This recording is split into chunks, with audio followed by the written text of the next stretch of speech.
ಬ್ರಹ್ಮಾವರದ police ಠಾಣೆಯ ಬಳಿ ನೂತನವಾಗಿ ನಿರ್ಮಾಣಗೊಂಡ 60 ಪೊಲೀಸ್ ವಸತಿ ನಿಲಯದಿಂದ ಹರಿದು ಬರುವ ನೀರು ಶೇಖರಣೆಗೊಂಡು ಹರಿಯಲು ಜಾಗವಿಲ್ಲದೆ ಸಾಂಕ್ರಾಮಿಕ ರೋಗದ ಭೀತಿ ಎದುರಾಗಿದೆ.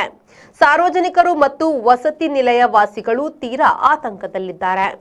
ಪೊಲೀಸ್ ಠಾಣೆ ವೃತ್ತ ನಿರೀಕ್ಷಕರ ಠಾಣೆಯ ಬಳಿ ನಗರ ಮಧ್ಯಭಾಗದಲ್ಲಿರುವ ವಸತಿ ನಿಲಯದ ಎ ಮತ್ತು ಬಿ ಬ್ಲಾಕ್ ಬಳಿಯಲ್ಲಿ ಸ್ನಾನ ಇನ್ನಿತರ ಉಪಯೋಗದ ಬಳಿಕದ ನೀರು ಹರಿದು ಬಂದು 3 ಟ್ಯಾಂಕ್ಗಳಲ್ಲಿ ಸೋಸಿ ಮತ್ತೆ ಚರಂಡಿಗೆ ಹರಿದು ಹೋಗುವ ವ್ಯವಸ್ಥೆ ಮಾಡಲಾಗಿತ್ತು.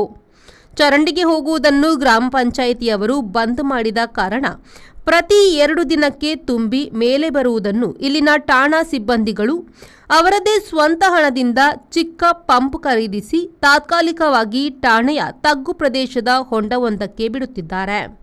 ಸಮಾಜದ ಸಾರ್ವಜನಿಕರ ಶಾಂತಿ ಕಾಪಾಡುವ ಪೊಲೀಸರ ವಸತಿ ನಿಲಯದ ಕಲುಷಿತ ನೀರು ಹರಿದು ಹೋಗುವಂತೆ ಅಥವಾ ಇಂಗಿಸುವ ಕಾರ್ಯ ಮಾಡಿ ಸಾಂಕ್ರಾಮಿಕ ರೋಗ ಬರದಂತೆ ತಡೆಗಟ್ಟುವ ಶಾಶ್ವತ ಕೆಲಸವನ್ನು ಸಂಬಂಧಪಟ್ಟ ಇಲಾಖೆಯವರು ಮಾಡಬೇಕಾಗಿದೆ.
Bureau report V4 news Brahmavar.